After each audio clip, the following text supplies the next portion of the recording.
ನಮಸ್ಕಾರ ಸ್ನೇಹಿತರೆ. ಈ ಸೃಷ್ಟಿಯಲ್ಲಿರುವಂತ ಪ್ರತಿಯೊಂದು ನಮ್ಮ ಕಣ್ಣಿಗೆ ಕಾಣಿಸುತ್ತದೆ. ಆದರೆ ದೇವರು ಮಾತ್ರ ಏಕೆ ಕಾಣಿಸುತ್ತಿಲ್ಲ? ನಮ್ಮ ಕಣ್ಣ ಮುಂದೆ ಇಡೀ ಪ್ರಕೃತಿ ನಮಗೆ ದರ್ಶನ ಕೊಡುತ್ತದೆ. ಆದರೆ ಭಗವಂತನ ದರ್ಶನ ಮಾತ್ರ ನಮಗೆ ಏಕೆ ಸಿಗುತ್ತಿಲ್ಲ? ಇಲ್ಲೇ ಒಂದು ಪ್ರಶ್ನೆ ಮೂಡುತ್ತದೆ. ಇದು ನಮ್ಮ ನೋಟದಲ್ಲಿರುವಂತ ಲೋಪಾನ, ಅಥವಾ ದೇವರೇ ಕಾಣಿಸಬಾರದು ಎಂದು ತೀರ್ಮಾನಿಸಿಕೊಂಡಿದ್ದಾರಾ ಎಂದು? ಈ ಪ್ರಶ್ನೆಯ ಉತ್ತರಕ್ಕಾಗಿ ಪುರಾತನ ಗ್ರಂಥಗಳನ್ನು ಆಳವಾಗಿ ಪರಿಶೀಲಿಸಿದಾಗ ಒಂದು ವಿಷಯ ಸ್ಪಷ್ಟವಾಯಿತು. ಈ ಕಲಿಯುಗದಲ್ಲಿ ದೇವರು ಯಾರಿಗೂ ಕಾಣಿಸಬಾರದು ಎಂಬ ಉದ್ದೇಶದಿಂದ ಅವರೇ ಒಂದು ತೀರ್ಮಾನ ತೆಗೆದುಕೊಂಡಿದ್ದಾರೆ. ಅದು ಶಿಕ್ಷೆ ಅಲ್ಲ, ಅದು ಕಲಿಯುಗಕ್ಕೆ ಇರುವಂತ ಒಂದು ಪ್ರತ್ಯೇಕವಾದ ರಹಸ್ಯ. ದೇವರ ಈ ನಿರ್ಧಾರದ ಹಿಂದೆ ಇರುವಂತ ಕಾರಣವನ್ನು ತಿಳಿದುಕೊಂಡರೆ ನೀವೇ ಆಶ್ಚರ್ಯಗೊಳ್ಳುತ್ತೀರಿ. ದೇವರು ಈ ನಿರ್ಧಾರ ತೆಗೆದುಕೊಳ್ಳೋಕೆ ಕಾರಣವೇನು? ಅದರಿಂದ ನಮಗಾದಂತ ನಷ್ಟವೇನು? ದೇವರನ್ನು ನೋಡಲು ನಾವು ಯಾವ ಹಂತವನ್ನು ದಾಟಬೇಕು? ಇದು ಮತಪರವಾದ ಬದಲಾವಣೆ ಅಲ್ಲ, ಅಂತರಂಗದ ಒಳಗೆ ಅಡಗಿರುವಂತ ಸತ್ಯ. ಈ ವಿಡಿಯೋ ನಿಮ್ಮಲ್ಲಿ ಅಚ್ಚರಿ ಜೊತೆಗೆ ಪರಿಶೋಧನೆ ಮಾಡುವಂತ ಗುಣವನ್ನು ಹೆಚ್ಚಿಸುತ್ತದೆ. ಇದರ ಬಗ್ಗೆ ಇದುವರೆಗೂ ಯಾರೂ ಕೂಡ ಹೇಳಿಲ್ಲ. ಹಾಗಾಗಿ ಸ್ಕಿಪ್ ಮಾಡದೆ ವಿಡಿಯೋ ಪೂರ್ತಿಯಾಗಿ ನೋಡಿ. ಆದ್ರೆ ಅದಕ್ಕೂ ಮುಂಚೆ ನೀವಿನ್ನೂ ನಮ್ಮ ಚಾನೆಲ್ ಅನ್ನು ಸಬ್ಸ್ಕ್ರೈಬ್ ಮಾಡ್ಕೊಂಡಿಲ್ಲ ಅಂದ್ರೆ ಖಂಡಿತ ಈಗಲೇ ಸಬ್ಸ್ಕ್ರೈಬ್ ಮಾಡ್ಕೊಳ್ಳಿ. ಹಾಗೆ ಈ ವಿಡಿಯೋ ಇಷ್ಟ ಆದ್ರೆ ಮರೀದೆ ಒಂದು ಲೈಕ್ ಕೊಡಿ.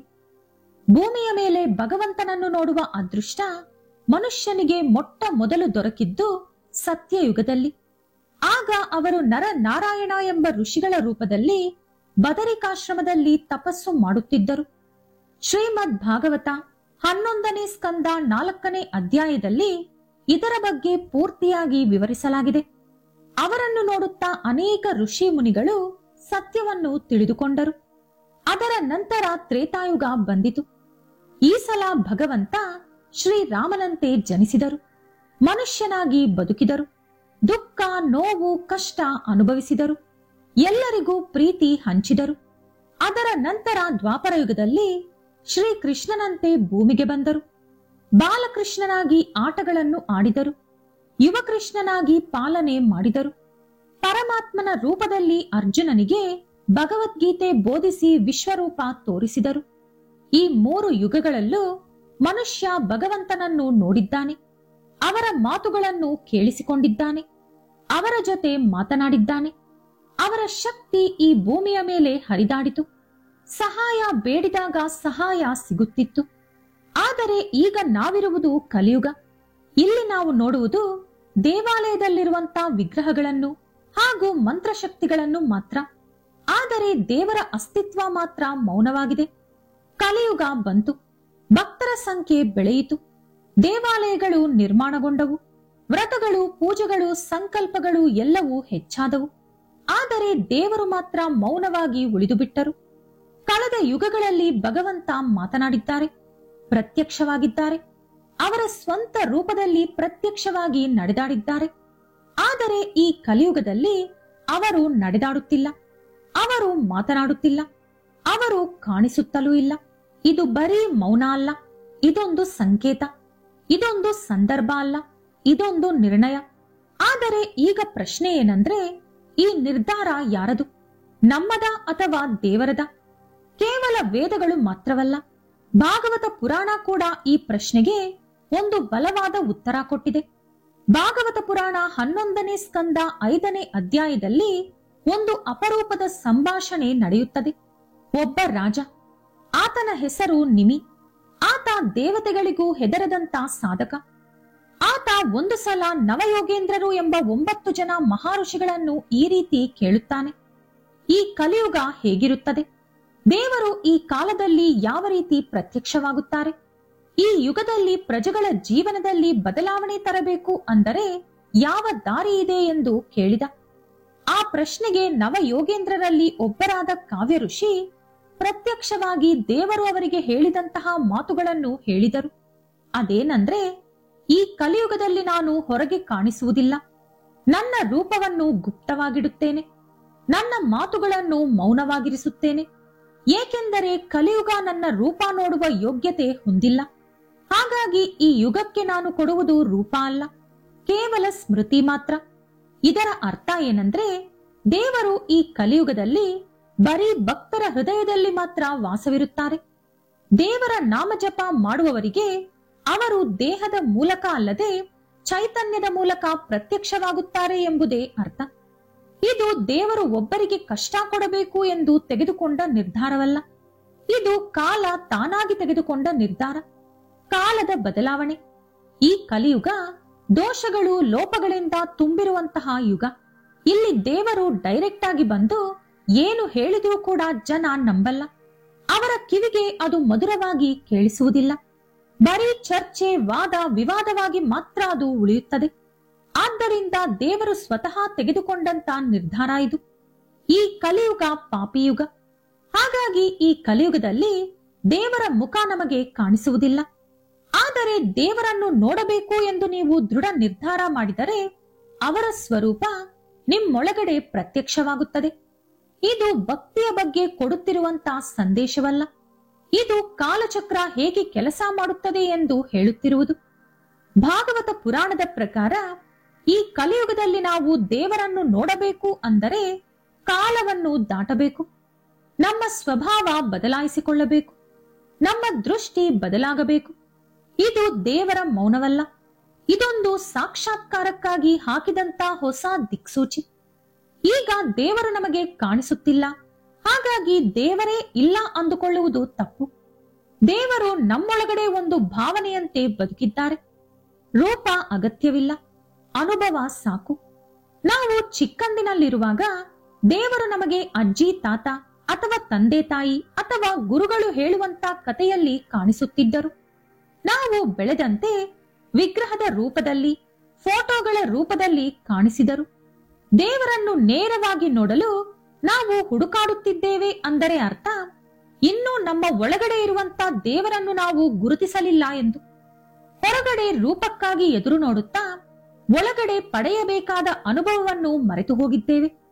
ದ್ವಾಪರ ಯುಗದ ಅಂತ್ಯದಲ್ಲಿ ಶ್ರೀಕೃಷ್ಣ ಹೇಳಿದಂತ ಕೊನೆ ಮಾತಿದು. ಬರೀ ಸಂಜಯನ ಮೌನಕ್ಕೆ ಮಾತ್ರ ಕೇಳಿಸಿದ ಮಾತಿದು.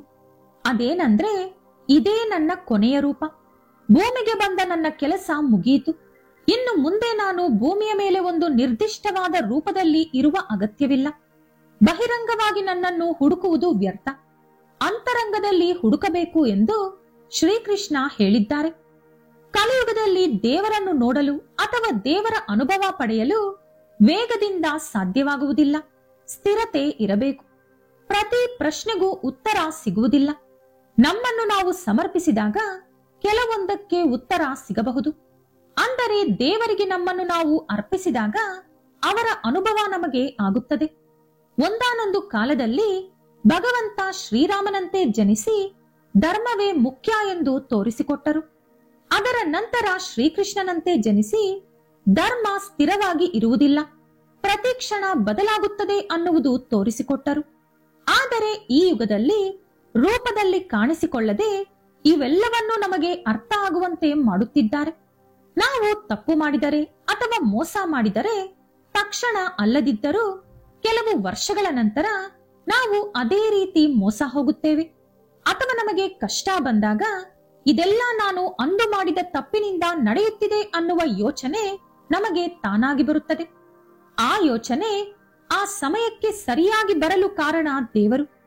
ಆದರೆ ಆ ಕಷ್ಟ ದಾಟಿದ ತಕ್ಷಣ ಮತ್ತೆ ನಾವು ಹೊಸ ತಪ್ಪು ಮಾಡಲು ಶುರು ಮಾಡುತ್ತೇವೆ.